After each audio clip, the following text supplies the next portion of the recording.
ದ್ವಾದಶ ರಾಶಿಗಳಲ್ಲಿ 10ನೇ ರಾಶಿ ಮಕರ ರಾಶಿ. ಇನ್ನೇನು ಕೆಲವೇ ದಿನಗಳಲ್ಲಿ ಹೊಸ ವರ್ಷ ಅಂದ್ರೆ ಯುಗಾದಿ ಆರಂಭವಾಗ್ತಿದೆ. ಸಾಮಾನ್ಯವಾಗಿ ಹೊಸ ವರ್ಷದಲ್ಲಿ ಬೇವು ಬೆಲ್ಲವನ್ನ ಹಂಚಿ ಸಂಭ್ರಮಿಸಲಾಗುತ್ತೆ. ಈ ಒಂದು ಮಕರ ರಾಶಿಯವರಿಗೆ ಹೊಸ ವರ್ಷ ಬೇವಾಗುತ್ತಾ ಬೆಲ್ಲವಾಗುತ್ತಾ? ಮಕರ ರಾಶಿಯವರ ಅದೃಷ್ಟ ಶನಿ ಕಾಟ ಇವರಿಗೆ ದೂರವಾಗುತ್ತೆ. ಶನಿ ಕಾಟದಿಂದ ಹೊರಗೆ ಬರ್ತಾ ಇದ್ದಾರೆ.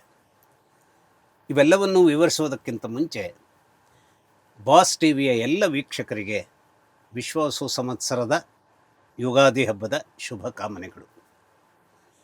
ಈ ಶನಿ ಕಾಟ ನಿರಂತರವಾಗಿ 7.5 ವರ್ಷದಿಂದ ಕಾಡ್ತಾ ಇದ್ದಂತಹ ಶನೈಶ್ಚರನಿಂದ ಇವರು ಹೊರಗೆ ಬರ್ತಾರೆ. ಹಾಗೆ ನೋಡಿದರೆ ಶನೈಶ್ಚರ ಇವರಿಗೆ ಕೆಟ್ಟವನಲ್ಲ. ಇವರ ಜೀವನದ ಸಂದರ್ಭದ ಅನೇಕ ಸಂವರ್ಧನೆಗಳನ್ನು, ವರ್ಚಸ್ಸಿನ ಸಂಬಂಧವಾದಂತಹ ಸಕಾರಾತ್ಮಕ ಧಾತುಗಳನ್ನು, ಆರೋಗ್ಯವನ್ನು, ಲಾಂಜಿವಿಟಿ ಅಥವಾ ಜೀವನದ ಸಂದರ್ಭದ ಸಮೃದ್ಧಿತನವನ್ನು ಎಲ್ಲವನ್ನೂ ದಯಪಾಲಿಸುವವನು ಶನೈಶ್ಚರನೇ ಆಗಿದ್ದಾನೆ. ಅದರ ಕಾಲದ ಸಂದರ್ಭದಲ್ಲಿ ಏನಾಗುತ್ತೆ, ನಮ್ಮ ಪ್ರಾರಬ್ಧಗಳು, ಅದು ಪ್ರಾರಬ್ಧ ಅನ್ನುವಂಥದ್ದನ್ನು ನಾವು ನಂಬೋದಾದರೆ ಚಂದ್ರನ ಜೊತೆಗಿನ ಆ ಒಂದು ಯುದ್ಧ ಸಂಭವಿಸಿದಾಗ ಏನಾಗುತ್ತೆ, ಈ ಒಂದು 7.5 ದಿನಗಳು ಅನೇಕ ರೀತಿಯ ವೈರುಧ್ಯಗಳನ್ನು ನಮ್ಮ ಜೀವನದಲ್ಲಿ ಗಂಟು ಹಾಕೋದಕ್ಕೆ ಸಾಧ್ಯತೆಗಳನ್ನು ನಿರ್ಮಾಣ ಮಾಡಿಬಿಡುತ್ತೆ. ಅಂತಹ ಸಾಧ್ಯತೆಗಳು ಈ 7.5 ವರ್ಷಗಳಿಂದ ನಡೀತಾ ಇದ್ದ ಸಂದರ್ಭದಲ್ಲಿ ಅದರಿಂದ ದೂರವಾಗುವಂಥ ಒಂದು ಅದೃಷ್ಟವನ್ನು ಈ ರಾಶಿಯವರು ಈಗ ಪಡೆದಿದ್ದಾರೆ. ಹಾಗೆಯೇ ಸದ್ಯಕ್ಕೆ 1 ವರ್ಷದವರೆಗೆ ನಾಳೆ ಮೇ ಮಧ್ಯಭಾಗದಿಂದ ಇವರು ಗುರುಬಲದಿಂದ ದೂರವಾಗ್ತಾರೆ. ಗುರುಬಲ ಇವರ ಪಾಲಿಗಿರೋದಿಲ್ಲ. ಹಾಗೆ ಅದೃಷ್ಟದ ಸಂದರ್ಭದಲ್ಲಿ ಶನೈಶ್ಚರನ ಕಾಟದಿಂದ ದೂರವಾದರೂ ಕೂಡ ಆರ್ಥಿಕ ಸ್ಥಾನಕ್ಕೆ ಬರುವಂತಹ ಒಂದು ರಾಹುವಿನ ಪ್ರವೇಶದಿಂದಾಗಿ ಮೇ ಮಧ್ಯಭಾಗದಿಂದ ಅದು ಸಾಧ್ಯವಾಗುತ್ತೆ.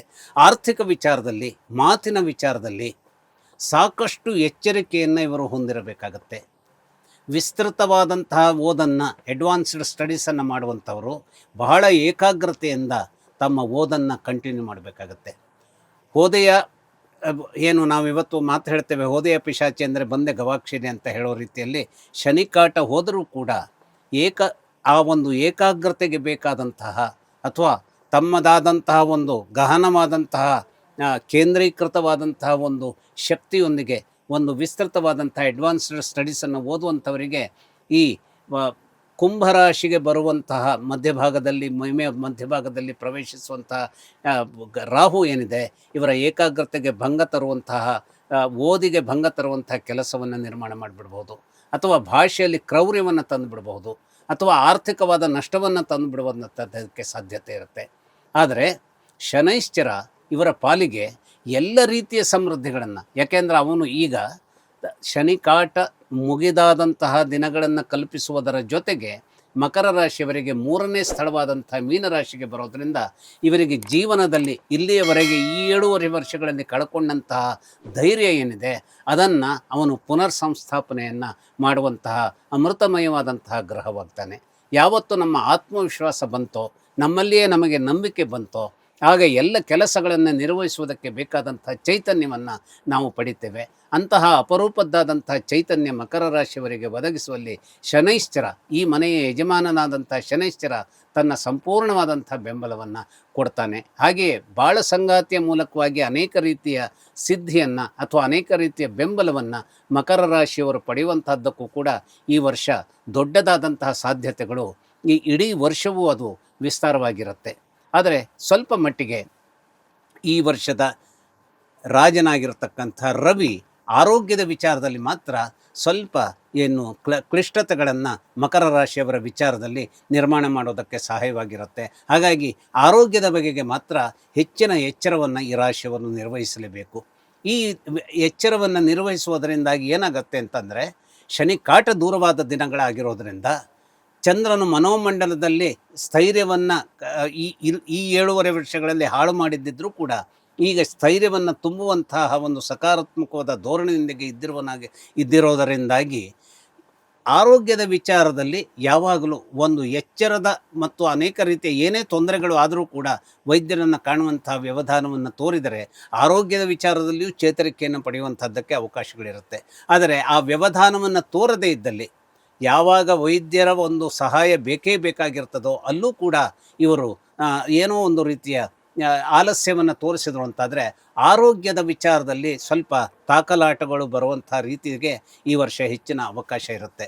ಹಾಗಾಗಿ ಈ ಎಲ್ಲ ನಿಟ್ಟಿನಲ್ಲಿ ಇವರು ತನ್ನದೇ ಆದಂಥ ಒಂದು ಅಂದರೆ ಯಾವುದು ಅನಿವಾರ್ಯವೋ ಆ ಘಟ್ಟಕ್ಕೆ ಅನಿವಾರ್ಯವಾದಂಥ ವಿಚಾರ ಇದೆಯೋ ಅದನ್ನು ಆ ಅನಿವಾರ್ಯತೆಯತ್ತ ತಮ್ಮ ಗಮನವನ್ನು ಕೇಂದ್ರೀಕರಿಸುವಂತಹ ಕೆಲಸವನ್ನು ಇವರು ಮಾಡಲೇಬೇಕು.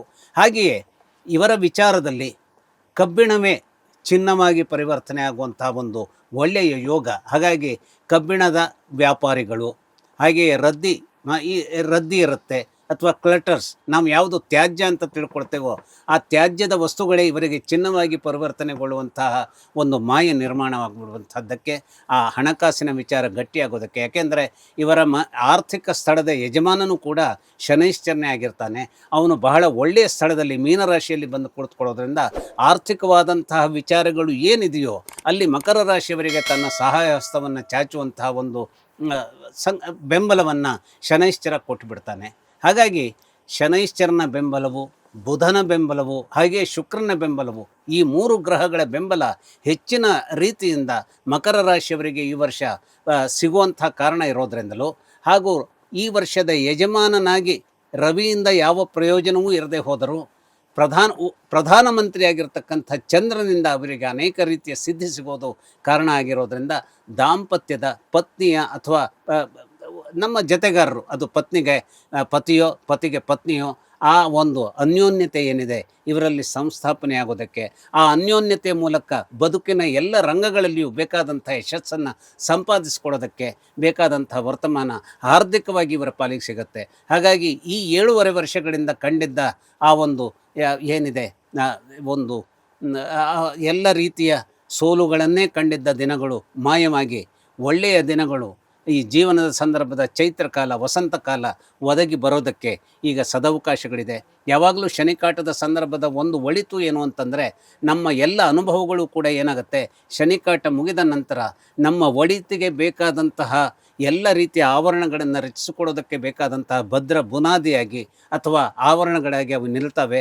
ಅಷ್ಟೇ ಅಲ್ಲ, ಯಾವುದು ನಾವು ಕಬ್ಬಿಣ ಅಂತ ತಿಳ್ಕೊಳ್ತೇವೋ ಅದೇ ನಮ್ಮ ಅನುಭವಗಳ ಕಾರಣಕ್ಕಾಗಿ ಚಿನ್ನವಾಗಿ ಪರಿವರ್ತನೆಗೊಳ್ಳುವಂತಹ ಆ ಒಂದು ವಿಚಿತ್ರವಾದಂತಹ ಒಂದು ಒಳ್ಳೆಯ ರೀತಿ ನೀತಿಗಳು ಜೀವನದಲ್ಲಿ ಲಭ್ಯವಾಗೋದಕ್ಕೆ ಅಥವಾ ಅದನ್ನು ಸಾಧ್ಯ ಮಾಡಿಕೊಳ್ಳೋದಕ್ಕೆ ಶಕ್ತಿಯಾಗಿ ಸಿಕ್ಕಿಬಿಡುತ್ತೆ. ಅಂತಹ ಒಂದು ಅಪರೂಪದ ಅದೃಷ್ಟ ಈ ವರ್ಷ ನಮ್ಮ ಮಕರ ರಾಶಿಯವರಿಗೆ ಸಂಪೂರ್ಣವಾದಂಥ ರೀತಿಯಲ್ಲಿ ತನ್ನದೇ ಆದಂಥ ಬೆಂಬಲವನ್ನು ಎಲ್ಲ ಗ್ರಹಗಳು ಕೊಡ್ತಾ ಇರುವಂಥ ವಿಚಾರ ಇದ್ದಿರೋದ್ರಿಂದ ಅನೇಕ ರೀತಿಯಲ್ಲಿ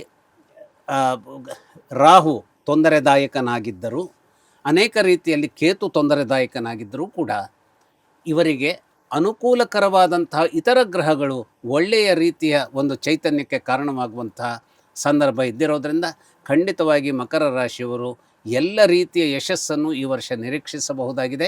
ಆರೋಗ್ಯದ ವಿಚಾರದಲ್ಲಿ ಮಾತ್ರ ಹೆಚ್ಚಿನ ಎಚ್ಚರವನ್ನು ನಿರ್ವಹಿಸಲೇಬೇಕು, ಮಾಡಲೇಬೇಕು. ಯಾಕೆಂದರೆ ಸೂರ್ಯನ ಉರಿಯಿಂದಾಗಿ ಬರುವಂತಹ ಈ ಒಂದು ಆರೋಗ್ಯದ ವಿಚಾರದ ಏರುಪೇರುಗಳು ಏನಿದೆ ಆ ವಿಚಾರದಲ್ಲಿ ಯಾವತ್ತೂ ಹಿಂಜರಿಕೆಯನ್ನು, ಆಲಸ್ಯವನ್ನು ತೋರಬಾರದು. ಕೂಡಲೇ ವೈದ್ಯರನ್ನು ಸಂಪರ್ಕಿಸುವಂಥ ವಿಚಾರವನ್ನು ಮಾಡಿದರೆ ಖಂಡಿತವಾಗಿ ಆರೋಗ್ಯದಲ್ಲೂ ಕೂಡ ಚೇತರಿಕೆಯನ್ನು ಕಾಣಬಹುದು. ಒಳ್ಳೆಯದಾಗುತ್ತೆ. ನಮಸ್ಕಾರ. ಮಕರ ರಾಶಿಯವರ ಶುಭ ಫಲಗಳ ಬಗ್ಗೆ ಮಾಹಿತಿಯನ್ನು ತಿಳಿಸಿಕೊಟ್ರಿ. ಧನ್ಯವಾದ ಗುರುಜಿ. ನಮಸ್ಕಾರ. ಲೇಟೆಸ್ಟ್ ಹಾಗೂ ಇಂಟ್ರೆಸ್ಟಿಂಗ್ ಸುದ್ದಿಗಳಿಗಾಗಿ ಬಾಸ್ ಟಿವಿ ಕನ್ನಡ ಚಾನೆಲ್ನ ಸಬ್ಸ್ಕ್ರೈಬ್ ಮಾಡಿ. ಹಾಗೆಯೇ ಬೆಲ್ ಐಕಾನ್ ಪ್ರೆಸ್ ಮಾಡಿ. ಇದರ ಜೊತೆಗೆ ಫೇಸ್ಬುಕ್, ಇನ್ಸ್ಟಾಗ್ರಾಮ್, ಎಕ್ಸ್ನಲ್ಲೂ ಮಿಸ್ ಮಾಡದೆ ಫಾಲೋ ಮಾಡಿ.